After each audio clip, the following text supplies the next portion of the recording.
in your head. This is a phrase that's often used to diminish what someone's going through. But in this episode, I want to look at what really is the power of our thoughts. Welcome back. I'm Gila Ross, host of the Power Up podcast, where we share short, relatable ideas to upgrade and impact your everyday life. And in this series, Torah for Today, we go through and find a gem of an idea in the weekly Torah portion and see how we can bring it and level up our life. Has this ever happened to you? That you're inspired to do something, whether it's to become better, to take on something new, to do something different, and maybe you don't follow through.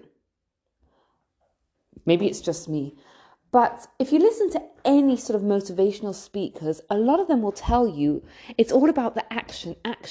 Inspiration without action isn't worth very much. But what I want to really do is look at that and see, is it actually true?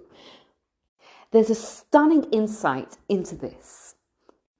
God is telling Moses what's going to happen when the Jews distance themselves. And he says that when the Jews distance themselves from God by sinning, by distancing the relationship, God is going to conceal himself. And as a result of that concealment, there will be bad things that will happen to the Jewish people.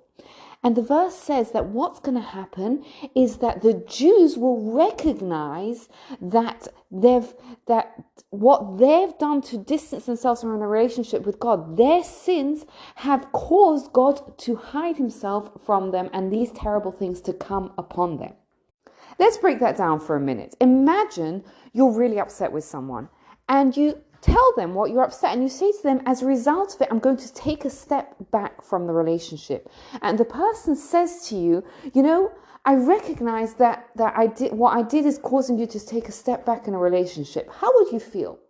It doesn't quite cut it because the person, yes, they're expressing remorse, but they're not acknowledging what they've done to you. They're just acknowledging the consequence that it's had on them. So if you go back to the Jewish people who are having this thought process and saying, oh my goodness, these terrible things have happened because we've sinned, we've created distance in our relationship with God, and therefore God is hiding himself from us. It's not quite a repentance. It's not quite them saying, you know what? We realize we messed up. We did X, Y, Z. We brought bad into this world. We did things that we shouldn't have done. How much is this repentance worth? Yet, Nachmanides says that even though it's kind of like a second-rate repentance, God is going to respond favorably to it. Can't underestimate the power of your thoughts. We just had Rosh Hashanah, and the Rebbe of Rajin says something incredible. He says Rosh Hashanah means the Shana, the year, goes after Rosh, what's in your head. What does he say? He says that when you start the year off, what's in your head determines your year. Your thought processes literally determine your year. That's what he's telling us. And so he's saying, what should a person think at the beginning of the year? He says a person should think at the beginning of the year, I am going to be inscribed in for a year of life.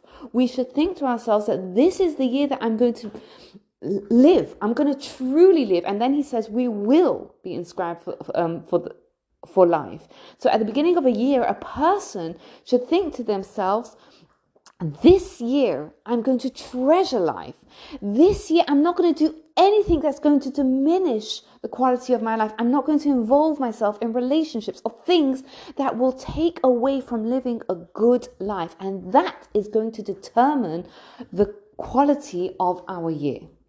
Never underestimate the power of your thoughts. When you have a fleeting thought in your mind that comes in and says, oh, I wish I could do better, or I wish I would do X, Y, Z, feed that thought.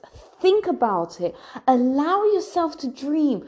Don't worry about, but how am I going to make it? How am I going to make it reality? That part of it is taking you away. Just feed those positive thoughts and allow yourself to dream of a life where you are connected to your higher self, to other people in healthy ways, to God and to eternity. Shana Tova. Thank you so much for listening. I'd love to hear your thoughts. You can get in touch with me, gilaross@gmail.com. And you can get my book on Amazon, any good Jewish bookstores, or get in touch with me directly to get your signed copy. Don't forget to subscribe, rate, and review the podcast so you don't miss out. Have a wonderful day.